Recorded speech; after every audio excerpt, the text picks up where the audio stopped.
Ekscelencijos, gerbiami konferencijos dalyviai, prieš 3 dešimtmečius nubrėžėme 3 pagrindines Lietuvos užsienio politikos kryptis. Sutarėme siekti narystės Europos Sąjungoje, narystės NATO ir gerų kaimininių santykių. Tai tapo doktrina, kurios pagrindų beveik nuo pat Lietuvos nepriklausomybės atkūrimo buvo formuojama visa mūsų valstybės užsienio politika. Prabėgus dešimtmečiui, kartu su mūsų narystės Europos Sąjungoje ir NATO pradžia, atsirado nauja, platesnė vizija. Joje Lietuva matoma kaip regiono lyderė, besiremianti narystę šiuose organizacijose ir aktyviai plėtojamais kaimininiais santykiais. Šiais metais paminėjome Lietuvos narystės Europos Sąjungoje ir NATO 20-metį. Šia proga natūraliai kyla klausimas, kur esame šiandien? Ką padarėme ir ką galėjome padaryti geriau? Iš tiesų, narystės Europos Sąjungoje ir NATO jubiliejai išryškino pasiekimus, kuriais galime ir turime didžiuotis. Lietuva pasikeitė daugeliu atžvilgių. Padarėme didžiulį šuolį į priekį. Tapome turtingesnę, inovatyvę ir atsparesnę valstybę. Lietuvos valstybės balsas vis garsiau girdimas tarptautinėje erdvėje. Stipresnė Lietuva šiandien gali geriau pasirūpinti ne tik savo, bet ir kaimynų bei draugų gerovę. Kai Rusija užpuolė Ukrainą, įsitikinome, kad esame solidarūs ir pasirengę ištiesti pagalbos ranką. Mes patys šiandien turime labai konkrečių saugumo garantijų. Lietuvoje dislokuota NATO priešakinių pajėgų bataliono kovinė grupė, taip pat vykdoma JAV karinių pajėgų rotacija, NATO oro policijos misija. Susitarėme ir jau pradėjome Vokietijos brigados priėmimą Lietuvoje. NATO viršūnių susitikime Vilniuje patvirtinti nauji regioniniai gynybos planai ir rotacinis oro gynybos modelis. Praėjęs 20-metis mums atnešė daugiau tikėjimo savo jėgomis. Po ilgo trypčiojimo vietoje pagaliau patys pradėjome investuoti į savo saugumą. Šiandien gynybai išleidžiame daugiau nei 3% bendrojo vidaus produkto, bet tai tikrai dar ne riba. Kaip jau ne kartą esu minėjęs, norint, jog Lietuva 2030 metais turėtų suformuotą kariuomenės diviziją, kasmet gynybai reikėtų skirti iki 5% bendrojo vidaus produkto. Tikiu, kad turime eiti toliau. Mes tikrai galime, kai norime. Kartu mes atlaikėme koronaviruso pandemijos iššūkius, energetinio saugumo ir nelegalios migracijos problemas. Kartu tikiu atlaikysime ir būsimas krizes, suvienydami savo pastangas, stiprindami saugumą bei užtikrindami reikiamą finansavimą. Tačiau vien to nepakanka. Negalime visą dėmesį telkti į gaisrų gesinimą, ignoruodami pamatines jų priežastis. Prieš 2 dešimtmečius, brėždami naujosios Lietuvos užsienio politikos gaires, akcentavome, kad saugumas ir piliečių gerovė yra 2 principiniai valstybės tikslai, kurie taip glaudžiai susiję, kad neįmanoma atskirti, kur prasideda ir kur baigėsi valstybės vidaus ir užsienio politika. Girdėjome, kad įstojusi į NATO, Lietuva jau išsprendė svarbiausius saugumo klausimus, todėl daugiau dėmesio galėsime skirti savo piliečių geroviai. Praėjo 20 metų. Ar sugebėjome pastatyti šiuos valstybės gerovės rūmus?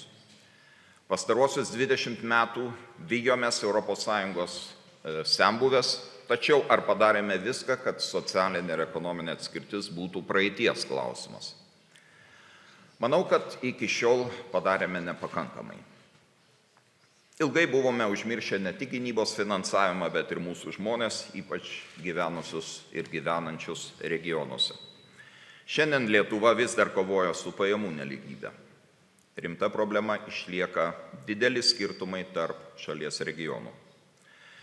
Štai kodėl atskirties mažinimas turi tapti esminiu siekiu visose viešojo gyvenimo srityse. Tai tiesiausias kelias stiprinti savo valstybę. Visų Lietuvos žmonių gerovės augimas turi tapti priešnuodžiu nuo mus suskaidyti ir supriešinti trokštančių jėgų. Siekdami gerovės ir ekonomikos klestėjimo, iki šiol sugebėjome išsaugoti ir apginti savo vertybinės nuostatas. Ir šiandien mūsų valstybei tai nemažiau svarbu nei augantis šalies BVP. Vertybinis pamatas padeda nepasiklysti ir išlaikyti stabilų kursą, nepaisant visų pasitaikančių iššūkių. Puikiai matome, kad gerokai sunkiau sekasi kai kurioms panašaus likimo rytų Europos šalims, kurios iki šiol blaškosi, negalėdamos apsispręsti, kur jos iš tiesų yra ir kur turėtų eiti. Vos už 600 km nuo Vilniaus Ukraina, kur jau daugiau kaip 1000 dienų prie Europos vartų atremia Maskvos ordos atakas. Rusai ir šiaurės korėjiečiai, įgalinti Kinijos išteklių ir paramos bei dengiami Irano dronų, siekia palaužti ukrainiečių valią priešintis. Šiandien mūsų pranašumas tai, kad galime aktyviai veikti ES ir NATO.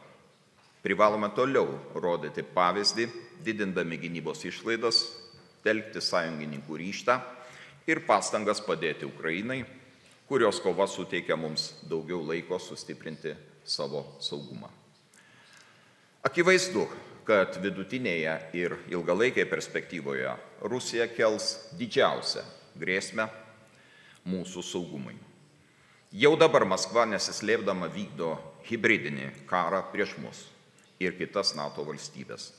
Prieš mūsų vertybės, prieš demokratiją, prieš tarptautinės teisės principais grindžiamą tvarką. Kartais pasigirstančios kalbos apie taikos išsaugojimą yra gerokai perdėtos.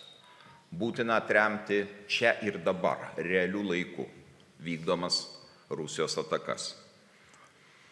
Egzistencinio pavojaus Lietuvoje akivaizdoje valstybės saugumo ir atsparumo stiprinimas bei Rusijos atgrasimas turi būti svarbiausias mūsų vidaus ir užsienio politikos tikslas, nes jei nebus valstybės, nebus nieko.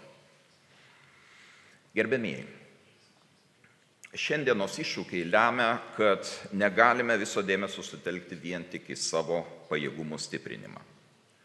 Nemažiau svarbu padėti nuosekliai remti prezidento Volodymyro Zelenskio pergalės planą ir suteikti Ukrainai visas būtinas priemonės sėkmingai gynybai. Ukrainos kova tiesiogiai prisideda prie bendro euroatlantinio saugumo. Tik Ukrainos pergalė prieš Rusijos imperializmą užtikrins taikę ir saugią Europą.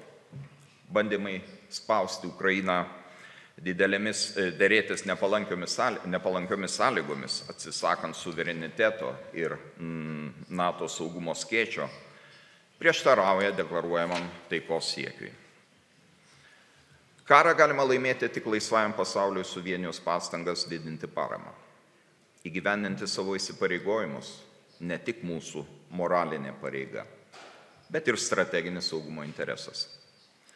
Žvelgdami į ateitį ir galimas taikos derybas, turime griežtai laikytis pozicijos nieko apie Ukrainą be Ukrainos.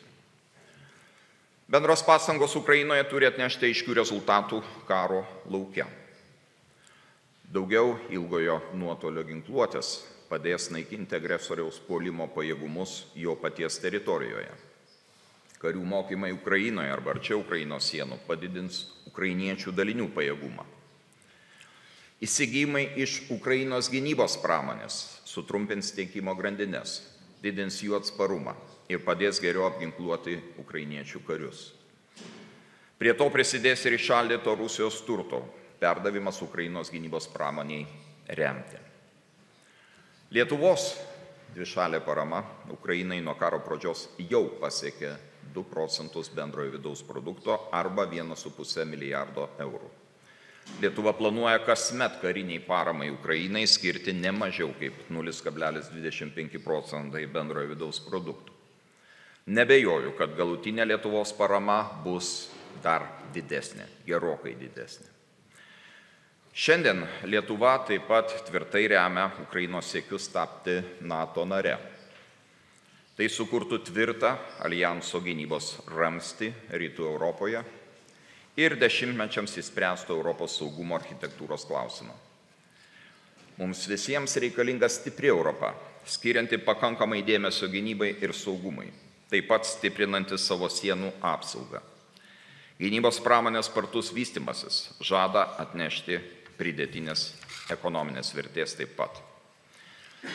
Tikiu, kad teigiamą postūmį duos patyrusių naujosios ES komisijos pirmininko pavaduotojos ir vyriausiosios įgaliotinės Kajos Kalas, taip pat už gynybą atsakinga komisijos nario Andriaus Kubiliaus paskirimas. Negali būti jokių abejonių, kad ES nebus stipri be stipraus NATO ir transatlantinio ryšio, kuris pagrindžia mūsų bendrą saugumą.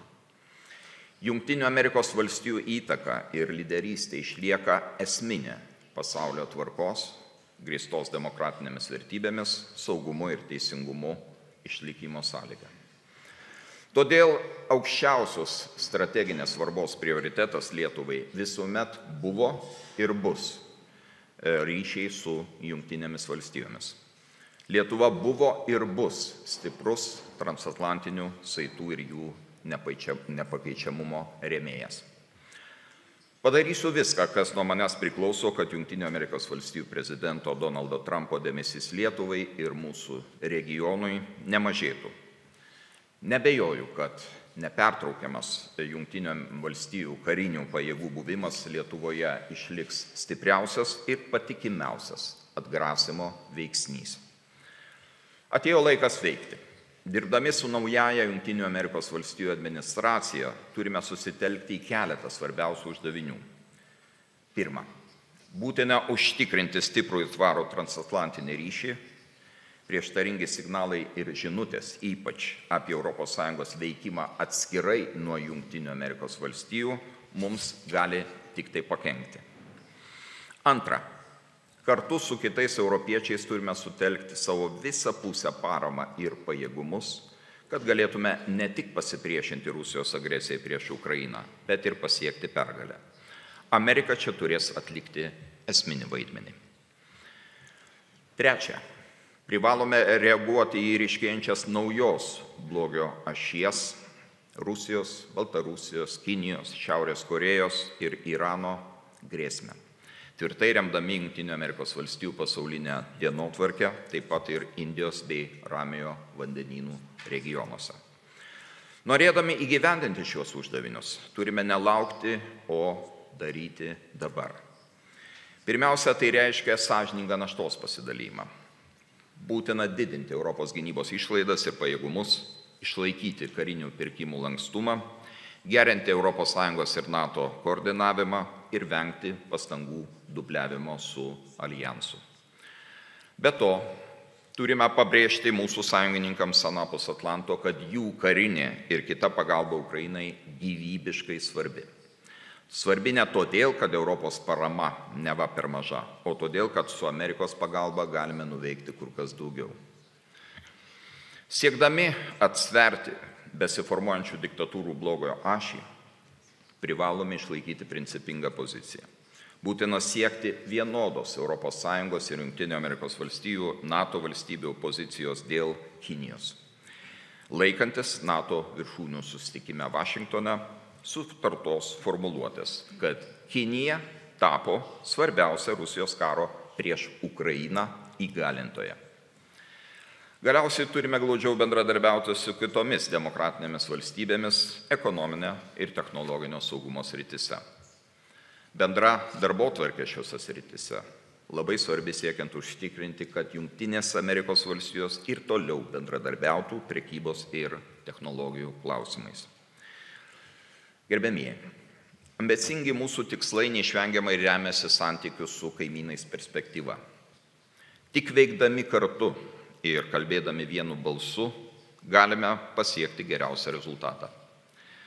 Džiaugiuosi galėdamas pasakyti, kad mūsų ryšiai su Lenkija, grindžiami šimtmečius skaičiuojančią bendrą istoriją, yra geriausi nuo Lietuvos nepriklausomybės atkūrimo. Tikiu, kad tokie liks ir toliau. Kartu dirbame Trijų jūrų iniciatyvoje ir stiprindami NATO rytinį flangą. Prioritetą teikiame bendradarbiaudami gynybos ir saugumo srityse, tolesnėme strateginių transporto ir infrastruktūros, energetikos infrastruktūros įgyvendinimą, siekiame stiprinti ekonominį ir kultūrinį bendradarbiavimą. Jau 2025 m. birželį Vilniuje surengsime Bukarešto 9 viršūnių susitikimą. Tai bus graži proga mūsų sostinėje susirinkus Vidurio ir Rytų Europos vadovams paminėti šios Lenkijos ir Rumunijos iniciatyvos 10-metį. Vertiname ir tvirtus Lietuvos bei kitų Baltijos šalių santykius, paremtus abipusę pagarbą ir nuoširdžią draugystę. Artimi santykiai su Ryga ir Talinu tvarus pagrindas tolesniam ekonominiam, kultūriniam ir politiniam bendradarbiavimui. Tam pasitarnauja ir mano dar 2019 metais atgaivintas reguliarių Baltijos valstybių prezidentų susitikimų formatas. Praėjusią savaitę Klaipėdoje drauge pažymėjome suskystintų gamtinių dujų terminalo leidusio atsisakyti rusiškų dujų 10-metį. Jau visai netrukus, 2025 m. vasarį, kartu sinchronizuosime Baltijos elektros energetikos sistemą su kontinentinės Europos tinklu ir užbaigsime integraciją ES elektros rinką. Bus itin svarbu kuo greičiau užtikrinti sujungiamumą ir karinį mobilumą kartu su Lenkija, Latvija ir Estija įgyvendinant Rail Baltica projektą. Rusijos karo Ukrainoje aplinkybėmis kritiškai išaugo šiaurės pietų transporto koridoriaus reikšmė. Nuoširdžiai džiaugiamės dėl Švedijos ir Suomijos prisijungimo prie NATO. Sieksime toliau stiprinti Baltijos jūros regiono saugumą ir tęsime bendradarbiavimą įvairiose srityse su Baltijos ir Šiaurės šalimis, aktyviau išnaudodami jau esamus formatus. Atskiro dėmesio nusipelno Lietuvos ir Vokietijos strateginė partnerystė, kurios praktinio įgyvendinimo sieksime visose srityse. Vokietijos sprendimas Lietuvoje dislokuoti brigadą dar kartą parodė mūsų partnerystės stiprumą ir Vokietijos kaip partnerės patikimumą. Esame pasirengę toliau puoselėti tvirtus, abipusiai naudingus santykius gynybos pramonės, mokslo ir technologijų ir kultūros srityse. Deja, gerų žinių neturime apie kitas Baltijos Lietuvos kaimynės. Rusija su Baltarusija toliau sistemingai griauna taisyklėmis pagrįstą tarptautinę tvarką, naudodamosi savo diplomatiniais, politiniais ir ekonominiais svertais, kad paveiktų, grasintų ir spaustų laisvas bei demokratiškas vakarų pasaulio šalis, įskaitant ir Lietuvą. Ar joms taip pavyksta? Kol kas ne. Tačiau matome, kad euroatlantinė bendruomenė, ypač ES ir NATO, vis labiau gręžiasi į vidų ir painiojasi vidaus procedūros. Prisidegant tariamą tolesnės eskalacijos baimę, vengiama kurti naujas strateginės dilemas Rusijai, mesti Kremliaus režimui strateginį iššūkį. Tradiciniai vakarų galios ir įtakos šaltiniai – demokratija, ekonominė jėga ir kariniai pajėgumai – vis labiau varžomi mūsų pačių nusistatytų raudonųjų linijų, kurios neleidžia perimti iniciatyvos ir duoti ryžtingą atkirtį. Galiu užtikrinti, toks strateginis, politinis ir moralinis bailumas tikrai prastai atrodys istorijos vadovėliuose. Iš tiesų, kas mums šiandien draudžia atversti šaltojo karo laikų Sovietų Sąjungos sulaikymo doktrinas ir vieningai imtis jas įgyvendinti? Ar pamiršome Ronaldo Reigano aiškias mintis apie blogio imperiją ir atitinkamą veikimą? Laikas tai prisiminti. Beje, tai susiję ir su tuometinio vakarų sąjungininko karinio potencialo atkūrimu. Per ilgai svajojome gyvendami savo pačių susikurtame idealizmo pasaulyje, kai su Rusija spaudame reset mygtukus ir norėjome ją matyti praktiškai vakarų pasaulio dalimi. Stipriai suklydome. Pasirodė, kad realybė skaudžiai kandžiojasi. Būkime atviri. Šiandien kai kurios sostinės vis dar nenori, o gal jau ir nebegali pripažinti praeities klaidų. Tai yra viena priežasčių, kodėl vis dar neturime efektyvios Rusijos ir ją remiančių autoritarinių režimų sulaikymo strategijos. Vis dėlto norėčiau tikėti, kad dėl to mums pavyks sutarti kitais metais vyksiančiame NATO viršūnių susitikime Hagoje. Gerbiamieji, šiandienos iššūkių akivaizdoje ne tik Lietuvai, bet ir visai demokratinių vakarų bendruomeniai vertėtų atsigręžti į kilniadvasišką, orų, bet kartu ir bekompromisinį ir nepalaužiamą Stasio Lozoraičio atminimą ir palikimą. Geriau nei daugelis kitų, ilgametis Lietuvos diplomatijos šefas suvokė vertybėmis grindžiamos užsienio politikos reikšmę ir pragmatinį svorį. Sovietų okupacijos metais, kai teisėta Lietuvos valdžia telkėsi keliose išlikusiose atstovybėse užsienio šalise, vertybinė politika pirmiausia buvo išlikimo sąlyga. Taip pat ir šiandien matome, kad tvirta vertybinė politika yra ne pasirinkimas, o būtinybė. Daugia ženklų, kad ant plauko pakybo ne tik vakarų civilizacijos klestėjimas, bet ir jos išlikimas.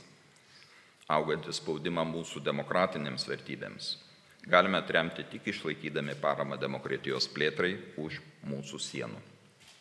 Štai kodėl svarbu, kad Vilnius bėgant metams tapo kelrodę žvaigždę nuo autoritarinių režimų bėgančiai opozicijai. Mūsų sostinėje puoselėjamos svajonės, kad Rusija ir Baltarusija vieną dieną taps liberaliomis demokratinėmis valstybėmis. Tai sykiu yra ir esminė saugesnės Lietuvos ateities prielaida.